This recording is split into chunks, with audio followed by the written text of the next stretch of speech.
Gluttony is a sin, which is immoral, which is bad.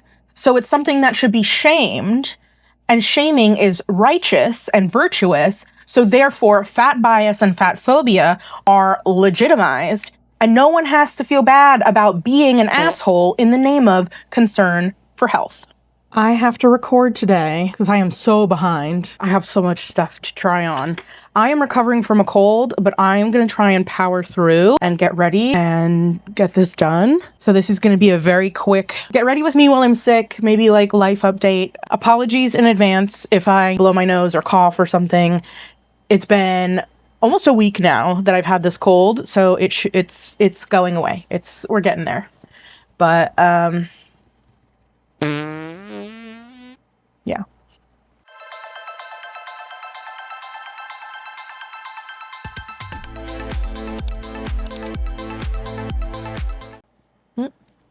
Hi, Jean-Luc. What are you doing? Come up here. Careful. Sir, you need to clean your butthole. I think I'm just gonna do very minimal makeup today. You see that? Who's that? Who's that in the mirror? He's the cutest boy. You want to snuggle right on the microphone? What? Leave it.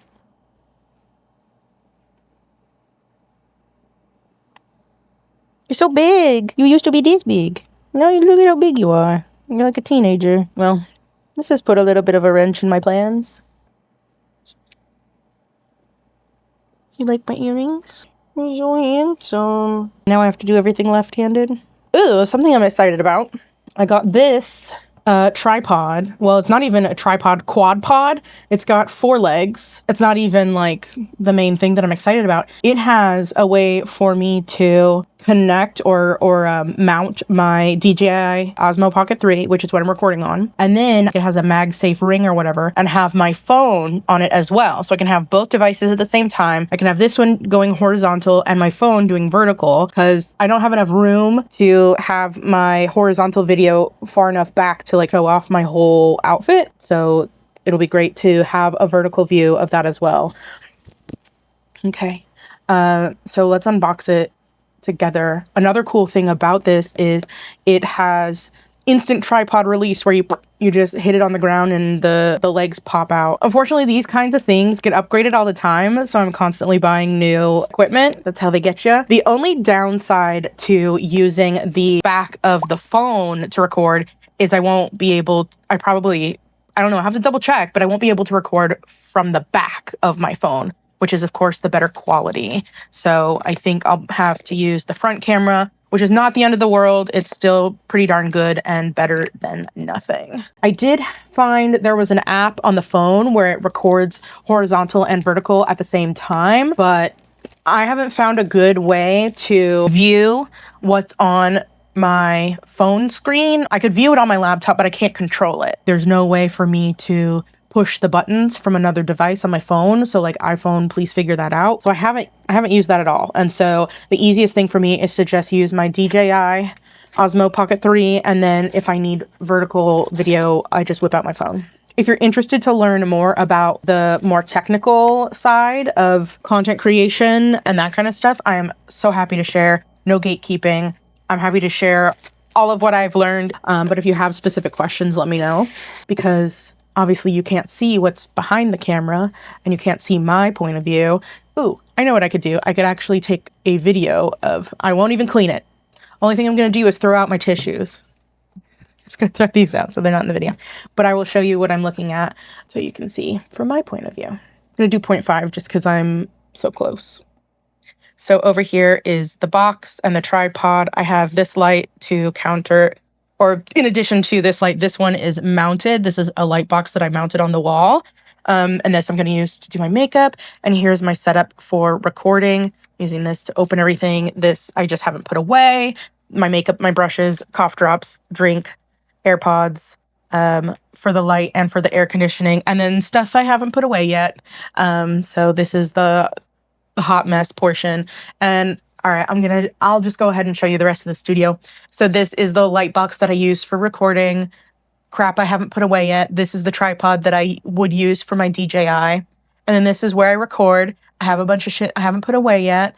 A bunch of like gifted products that I want to do giveaways with. So I'm just kind of collecting that at the moment. That's usually where Moose sleeps. Some more stuff that I need to record with, products that I need to put away, and then more stuff that I want to give away. And so this is what she looks like right now. It's a little bit of a mess, but we're gonna make it work. Oh, and then I guess there is like this portion of the studio, but I don't think that really helps with understanding the technicalities and the behind the scenes look. Let's see how this works. So that's the thread. So this is where the DJI would go. I have it's basically just a battery bottom part to the Osmo. I have it charging over here, but I'll just use this to show how it's gonna work. That'll spin it closed. So that would go here, and then my phone could go here. I need to get it away from this little nodule thing. So here's the mount. The back camera of my phone will be blocked by the Osmo. However, what I could potentially do, I think that would be in the way if I did horizontal. Actually, no, I don't see it. I could potentially do horizontal with the back of the phone and then vertical with the Osmo. The only thing is with the Osmo, when you do vertical, it's only in 3K. I don't know if there's a way to do this because I can see this in it. I don't know. I'm gonna have to play around with it a little bit more, but like obviously to record with the front, there's nothing in the way. But for now, let me charge these devices. And something I love about this is I can just hold this and tighten so that I don't have to like spin the Osmo on top, because it is a very precious, expensive piece of equipment, and whatever I can do to keep accidents from happening, which I feel like I'm prone to, is best. So I do appreciate when there's like little thoughtful design. And I assume this is to tighten, that tightens that. So this moves all over the place and goes completely to the side there. Love that. That has a Bluetooth button thing. All right, let's see. Ooh, that works really well. And so then you tighten and loosen, and then of course, make it taller. That spring is good. I'm really excited for this. Super compact, very pretty, feels very durable. Okay, so then that goes flat to get out of your way, so you don't have to use that if you don't want it. There's definitely stuff that could go right there, like a side light. Not sure how I'm going to do my hair. I just honestly just kind of want it out of the way. Maybe I'll just do like a bun. Put it in a bun. And I can put it in a bun. I'm gonna organize my life one of these days, I swear. I promise. Bruh. I just don't want to, like, I'm going to film, but I'm not about to be like, I have to look amazing, especially since I don't feel amazing. And I'm not sure, do I want to like talk throughout the try on, or do I want to do a voiceover? Like, what's going to make it easier on me? Maybe I'll do a little bit of both. This is fine. I might do a little bit of hair gel for the wispies. I remember in high school in art class, we had a project where they came and took a picture of us, and then we drew a self-portrait based on the picture they took. And in high school, I feel like this was probably what my hair was all the time, just in a bun. But then I had these things coming out of my head, and it looked like that, I'm pretty sure. And so when I drew the portrait, I stayed true to my wispies, of course, and it looked freaking crazy. And of course, they put that up as like a good piece of art. So unfortunately, a lot of people were forced to look at that. I need something for my nose. Honestly, being sick is just the cycle of blowing your nose, and then for me, putting like Vaseline or Aquaphor on my nose so that it's not so dry. But that's how my brother was. Like, if he got a cold and had to go to school, he would have a box of tissues in one hand, a jar of Vaseline in the other, and it would just be back and forth all day. Yeah, maybe you look kind of crazy and silly, but people are going to be like, wow, that was a good idea, but still never do it for themselves. That's how I feel with bringing a portable fan, handheld electric portable fan everywhere. Comes in handy, and people are like so enamored by it, and they're like, oh, that's such a good idea, but they don't do that because you look silly. And I think people care a lot about how they look rather than their comfort. And I care a lot more about my comfort. I would rather be comfortable and unbothered than care about my looks and aesthetics, I suppose. It was interesting. I was actually listening to a interview. I I think it was Dr. Mike, and he was interviewing another Dr. Mike, and he's came out with a book all about aesthetics or vanity, and how it's totally okay and wants to normalize people wanting to work on their looks and their vanity. And I think that's valid. That's totally fair. People shouldn't feel bad about wanting to look good. And I think the issue is where it gets equated to health, because of course there is a crossover of how we as a society think skinny not only looks good, but it also means health. And so the issue, I think, is where it can be passed off as, I just want you to be healthy, and that means looking good, like you're gonna look good, or even, you know, vice versa, whatever. And then people have a tough time of actually ever being happy and feeling like they've achieved that end goal, because not only do beauty standards change, especially if we all get access to thinness, the thin ideal is going to have to shift somehow, because like fashion wants the ideal to be elusive, because then they can charge a premium for it. If you're always aspiring for it, you'll pay money for it. If everyone's skinny, it can't be the ideal, the standard, because we are all skinny. And so same with beauty, because again, those things are like intertwined. If we've all achieved beauty, there's no way for anyone to feel superior in their looks, in their vanity. So it's kind of like, where does it end? Especially in this age where a lot of us have access to GLP-1s, which get us closer to the beauty standard.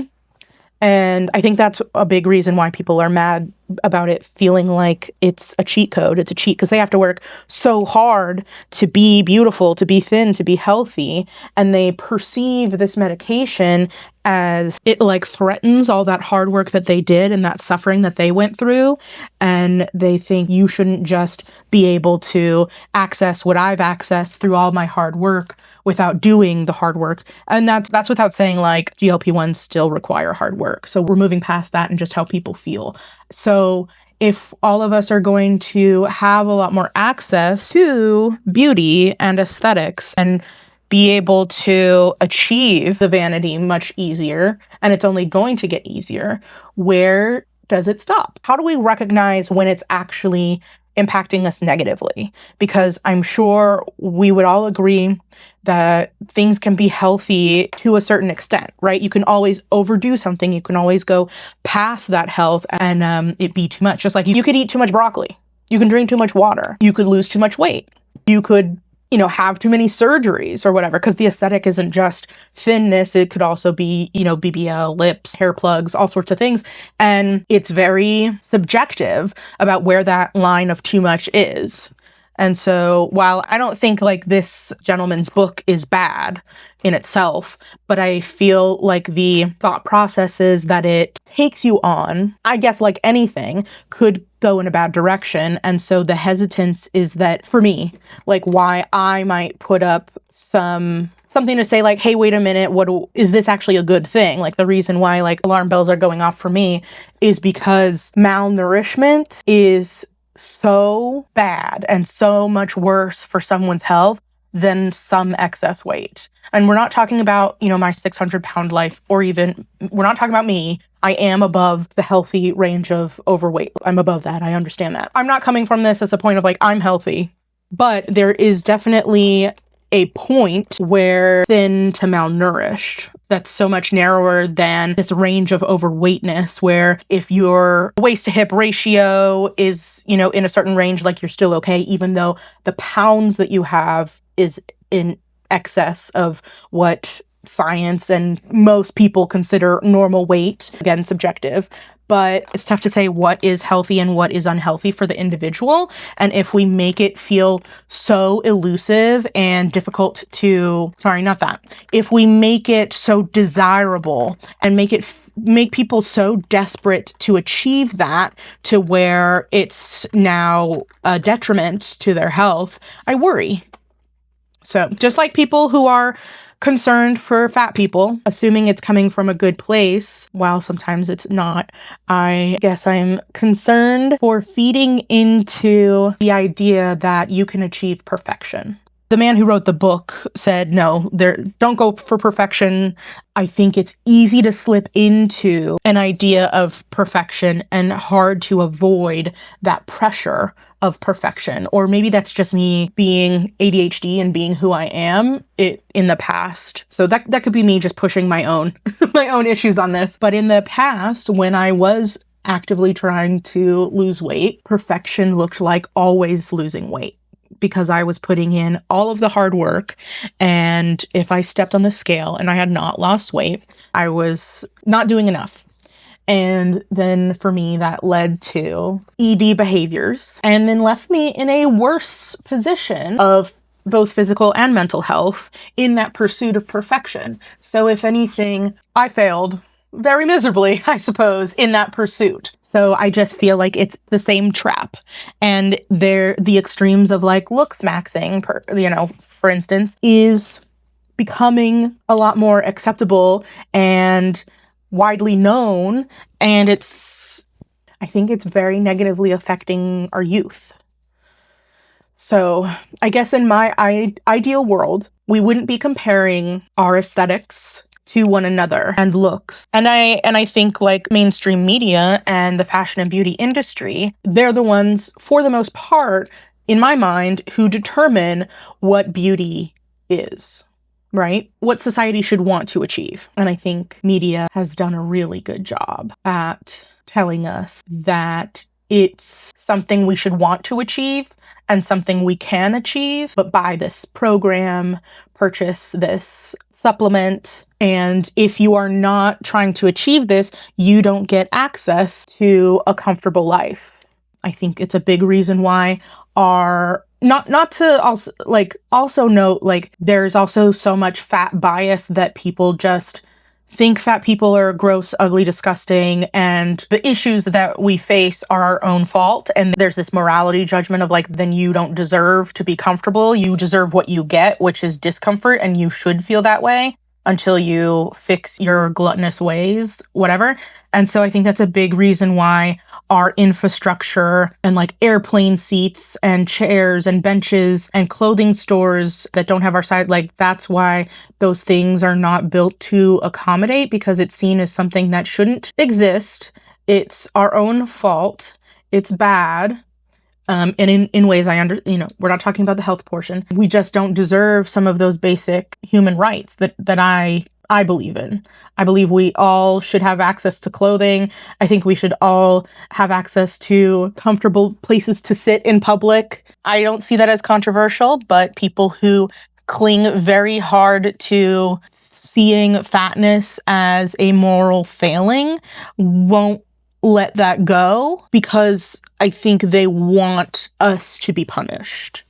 I think people who view fat people as moral failures and disgusting and whatever see that we have complaints and that we're uncomfortable, and they say, good, you should be. And I think that's super gross, personally. They don't see our humanity and that we are undeserving simply because they view fatness to be our own fault. And then there's this thing where the formerly fat, in my experience, are the most horrendous and mean people. And I think that's because if they had to accept that fatness isn't a moral failing, and that for a lot of people, thinness is something that needs to be earned, and for a lot of people is out of our control, then it really messes with their own identity. Because they worked really hard and they also suffered when they were fat, and now they're no longer fat and they don't have to suffer with that anymore. And so if fat people could be happy, if we could be healthy, if we could convince people that it's not our fault, then that almost invalidates their experience in a way. Taking a picture of my eyebrows, they're never correct. And so I see these channels where people will go and watch fat creators who talk about their experience, and maybe who are already on a weight loss journey and just sharing the hiccups that they run into or like mental health issues that they have. And they want to tear that down to invalidate that fat person's experience to keep validating their own experience. because they'll roll their eyes at scientific facts and data because they've heard it over and over again. You know, the fact that obesity does have a very strong genetic link and that food noise is biological and we don't have control over that. And so medication can be necessary for us to achieve that control and being able to get a handle on portions of food that we eat. And they'll hear these things that are true, accurate, and reasonable and scientifically proven and say, this fatty is just giving excuses as to why they're fat. And if they just tried hard enough, if they actually cared about themselves, if they weren't so gluttonous, they wouldn't be fat. I went way too hard on that one eyebrow. Too much pigment came out from that glue. Good enough. And also, if society came to the conclusion that fatness isn't a moral failing and not in someone's control, I think it would mess with a lot of the systems that benefit from that thinking. For instance, the fashion and beauty industry that needs you to always want thinness, which is what is deemed the societal beauty standard. If people stop trying to be thin, then they can't sell thinness at a high price. They can't keep thin clothing exclusive and therefore expensive and in demand. Like demand for thin clothing would stop, and instead demand for fat clothing would rise, and then we would need that to be more accessible. But then also, there's the issue of big pharma. If we were no longer trying to achieve thinness, we would no longer be after certain drugs. And we're not talking about health right now because I understand there is correlation, causation, and a link of fatness and obesity to poor health. But I am saying, if as a society for aesthetic reasons, we weren't trying to be thin, and instead the focus truly was health and just about, making sure places are more walkable and really palatable, high-calorie foods were more restrained or, less readily available. And, XYZ, there was legislation to not discriminate against fat people. Clothing was available. People weren't calling us fat pigs all the time. And in general, society didn't have a bias against fat people. A lot of systems would collapse or not make the money that they are currently making and that they're benefiting from. And so I think there's just so many systems in place that are so intertwined and so strong and powerful, because if you can get people to believe that being hateful towards fat people is righteous because fat people are immoral and gluttonous and that's bad, and so if you call that out and if you're mean to that person, that's justified, and so it fuels that cycle of shame the fat people because they're not thin, and you work on yourself to be thin because you don't want to be fat and you hate fat people. And we continue to make thinness desirable and elusive and top of mind. Then you've tricked people into holding up that system. It's going to feel good to people to continue to alienate fat people, because nothing is better than being a total dick to someone, but feeling righteous about it. Because if you can feel righteous about being a jerk, then you are totally validated in your behaviors, and you never have to feel bad. If anything, you're better than everyone. If anything, you're doing a service. You are protecting other people from fatness by calling a fat person out and making them feel horrible. Even though we know shame doesn't work, we know that that is actually worse for fat people. And if anything, that's actually fantastic. Actually, that is better. To convince someone that being mean to a fat person is actually a good thing, while it also potentially influences that person to make choices that continue their fatness and or increase their fatness, thus making thinness harder for them to achieve. You have a really good system in place. And I don't have the answers. I don't know what the solution is. I do know it would require people who aren't fat to be outspoken for people who are. And it's a lot more comfortable to go with the status quo, which is fat is bad and fat people are immoral and we should shame fat people. That is very socially accepted. It is not as common or socially acceptable to say, hey, let's like leave people alone. Let's let them deal with their health with their doctor. And let's not look at someone to try and determine their health, which is a personal thing for them, and also attach it to morality to then tell them that they're a bad person. Said I wasn't gonna do like a whole bunch of makeup, but then I just keep going. I am on Vyvanse. I was recently diagnosed with ADHD and I was prescribed Vyvanse, and it has been a game changer, and I actually have energy to do stuff. Even though I'm sick, I have energy. Maybe not as much energy as I would have if I wasn't sick, but I've got the energy, so like, let's run with it. I think the biggest thing that would help would be legislation.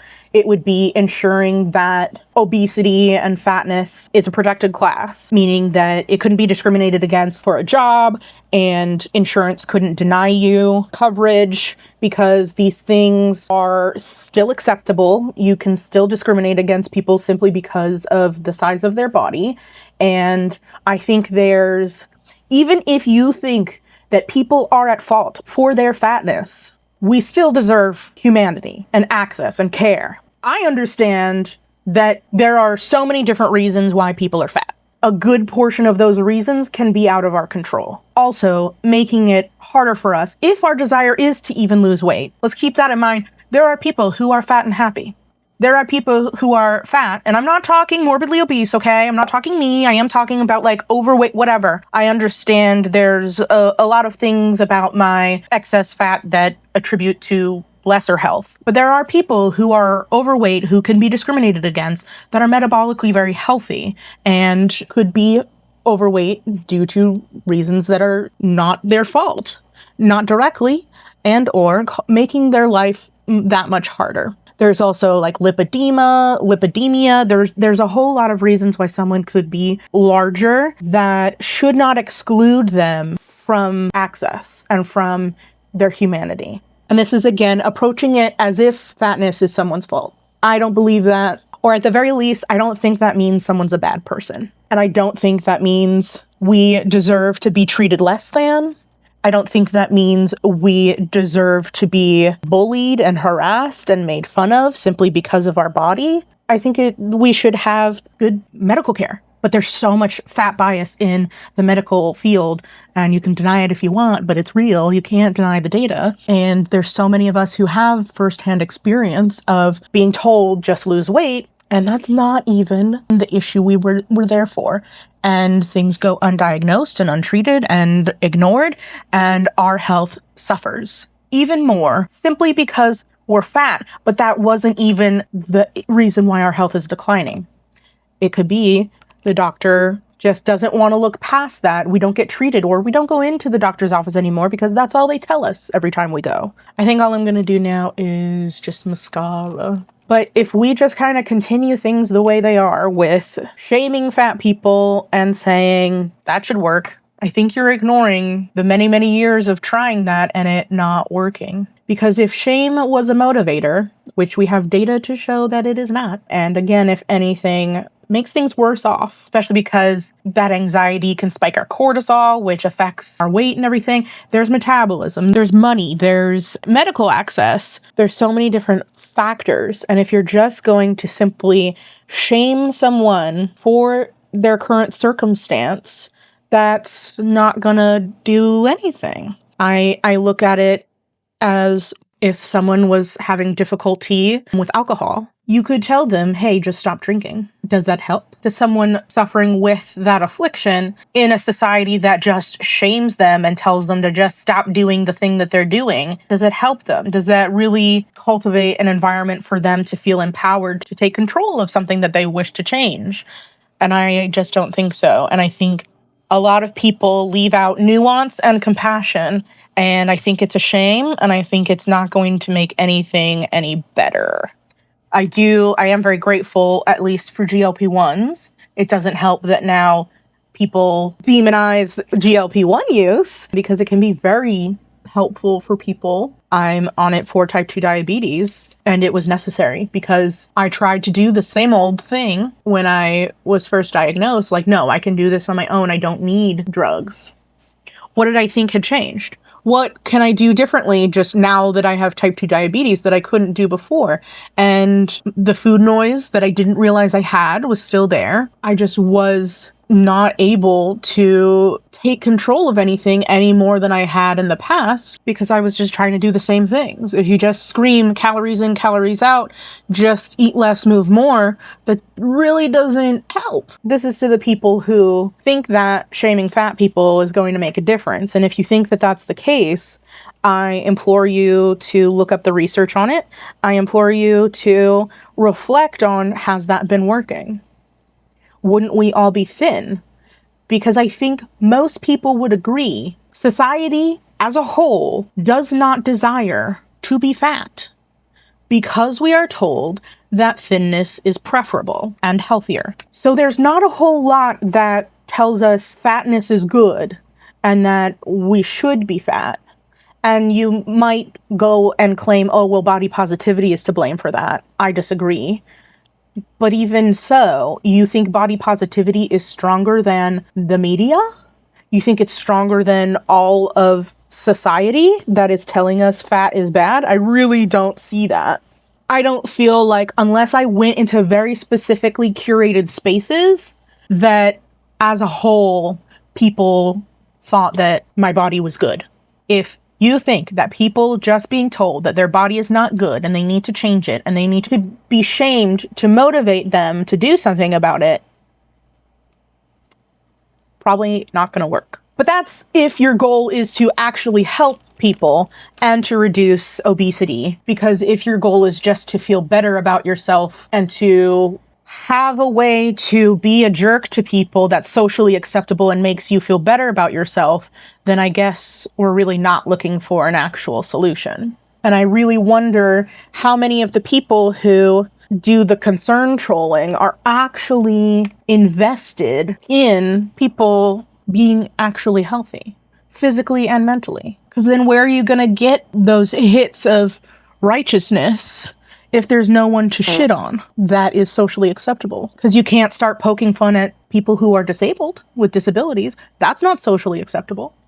You can't start attacking people who have issues with alcoholism.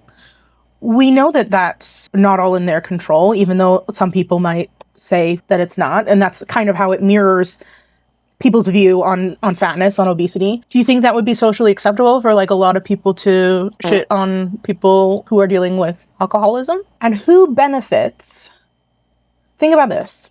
Who benefits from people being fat and always needing and wanting to be thin versus who benefits from everyone being healthy and thin? Other than the individual person who has gained health and maybe feels better for being more in the societal norm and achieving the beauty standards, who benefits from everyone being perfectly happy with their body and perfectly healthy? And who would we shit on next? Like, society is always going to want to shit on people. We're always going to want to find the bad guy. And sometimes that shifts. Sometimes that then becomes immigrants or trans people or whatever. But that is a discussion for either another day or someone who has a lot more knowledge on that. And I'm not advocating for those people to be shit on. I'm advocating for no one to be shit on.